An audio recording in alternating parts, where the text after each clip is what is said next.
So let's talk about reusable components in Bubble and why they make sense, or the reusable elements.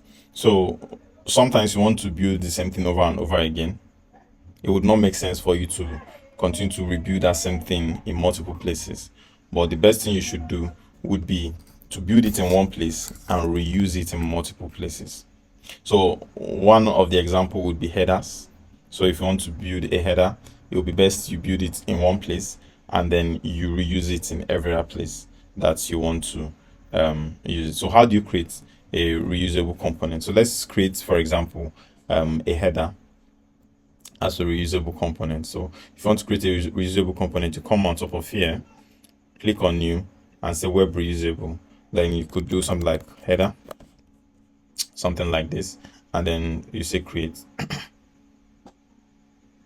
So as soon as it's done, you can set the width so that it takes up a good space. So you can just set this to like 1000 and it gives you a large space to work with. So usually in a header you would have a logo. So let's just put an image there. So an image inside of it, and then let's set this image to a 100 by say 100, something like that. And then let's make sure we put it in the middle, not that middle. So let's let it go that way, and then I want it to align to the top and the bottom.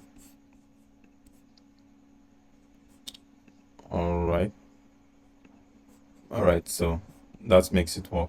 So just align this to the middle like that.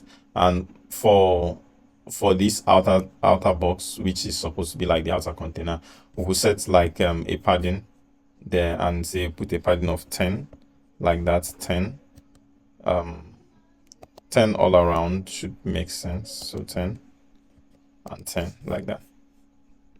And then here we could just add an image. So let's upload an image. So which image we upload now?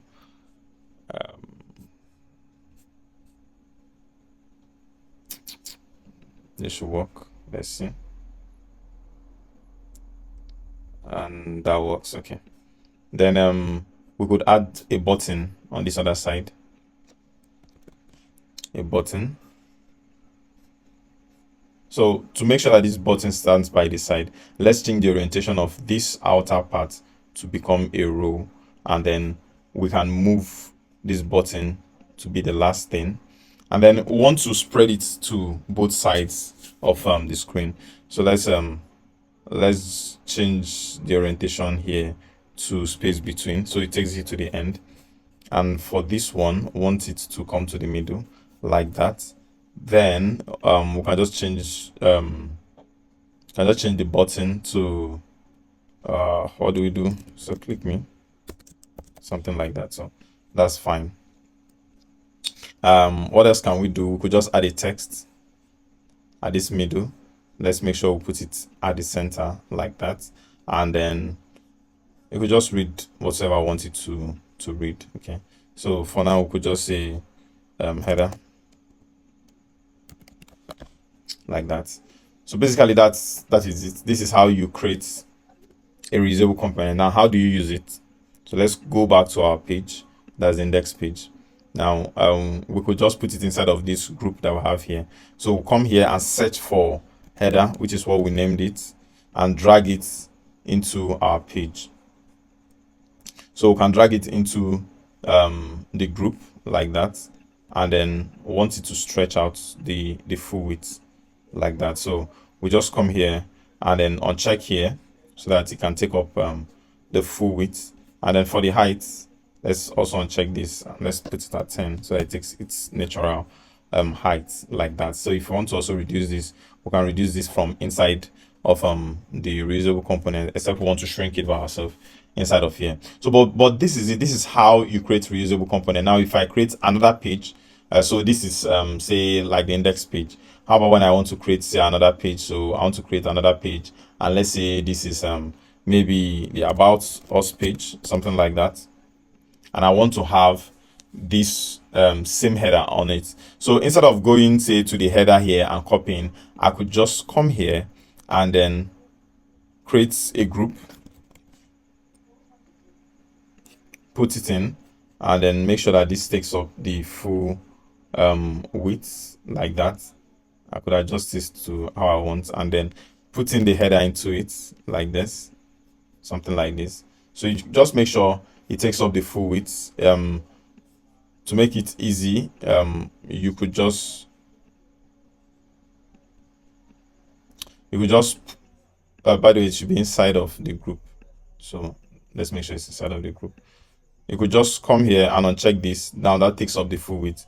And then for here, you can put it as 10 as the minimum, and then uncheck it to be fixed so that it takes up the natural dimension. So like that. So whether we are in the about or we're in the index, it will take up the same header like that. So you don't have to stress it out. Now, but how do you pass data into a header? All right, so now this is another beauty we'll see in the header. So remember, we put the header text here, and it also appears in the about us here, which is not so fine. So we want each part to have their different text. So let's come in here. Let's come in here, and then inside of here,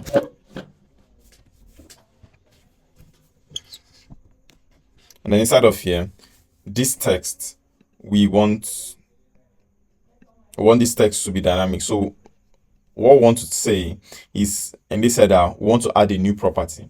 Now, what this new property is would be what we are expecting.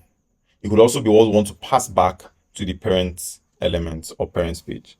So here we want to pass we can just say page name, something like that, and this would be a text. Now this can be anything we want to.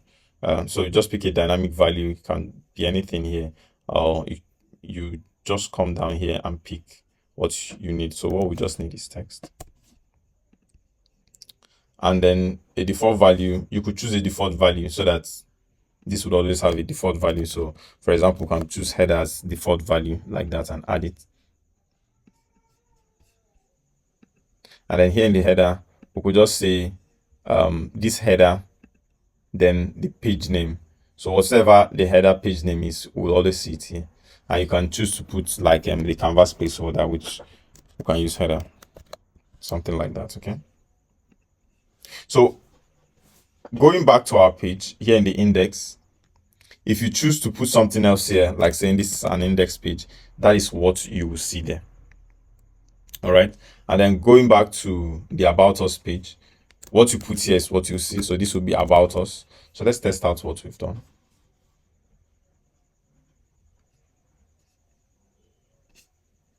By the way, my face has not been showing, so let me make sure this is floating at the top. So this is the about us page, right? Now we can return to our index page and check out what we have here, and it should tell us index. You see, so that is it. Now if we didn't put any of these things, it would be showing header. Okay, now we have been able to show this, right? We can also pass data back to the parent. Okay, you can use the same method, but this time around pass it backwards. Now what are we saying? Sometimes you might want to send data from the child element, which is the reusable component, down to the page where you are. So how do you do that? So for us to do that, let's go back into the reusable component, and then we could set up what we call a hidden variable here on the page that would not be visible. So we could use this text to do it, and then we could add this text into a group, and then that group forms our hidden variable. All right. Or we could just add the hidden variable, the variable, and hide it there. So whichever way you get to know what I'm saying. So here we have the text. Let's do a group. So this is a group. Pull it in like that and add it like this. Okay.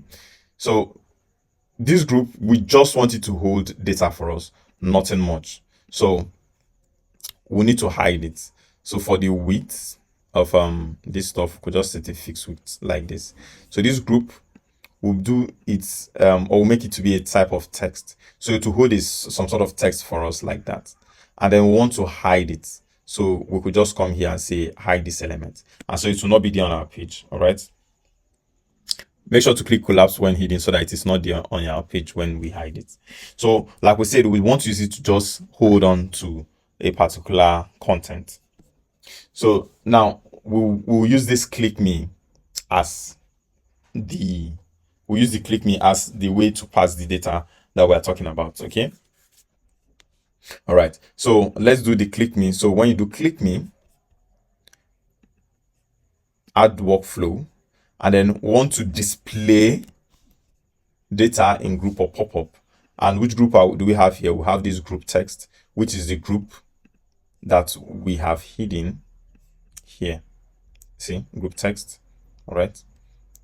So let's come back here. Which data are we passing in? We want to pass in the texts that we have. So this page name, this is what we want to pass. So whenever we click on the click me, it should populate this group text with this text. It just holds the text for us, and then we'll now do what we want to with it. Okay, so let's come back here. When we click, then this group would hold this text that we have here. Now coming back to the parent, so let's go back to the index. What do we want? We want to retrieve that particular text that is in the group back to the parent. So for us to do that, we need to pass it up through these variables that are here. So let's go back here inside of our reusable component, and here we want to add. What do we want to add? We want to add say parent text. So parent text, something like that, or text like that. And what we want is a text. Remember, I can use this to hold anything you want. And then what's the default value? The default value that I want here is group text like that. So it forms the default value. And so when we go back to our page, which is the index page, we can now add maybe like a text inside of here. Can I pull it up a little bit? And then we can now say that what we want to display here would be this hidden variable, which is the header A. We want the parent text. So this parent text will sync with whatsoever we have in that group text. This should make sense. So let's refresh. And then let's click, and we'll have the index here. So why do we have the index here? It is because this text here gets the variable that is the text that is inside of this variable from here, which is populated by the group text. So as soon as we click on this, that group is populated, and then what we have here is visible. Now we could also do like a conditional saying that when groups, this header's parent text is empty, show this, or if it is not empty, show this, stuff like that. So you could do that too. A lot of things that can be done, but basically we've been able to see how we can create reusable components, why they are important, and how to pass data from reusable components back to the parent and from the parent back into the reusable component. So that is it. This is really a lot that you need to learn about reusable components and really get good with it. So I'll see you in the next one.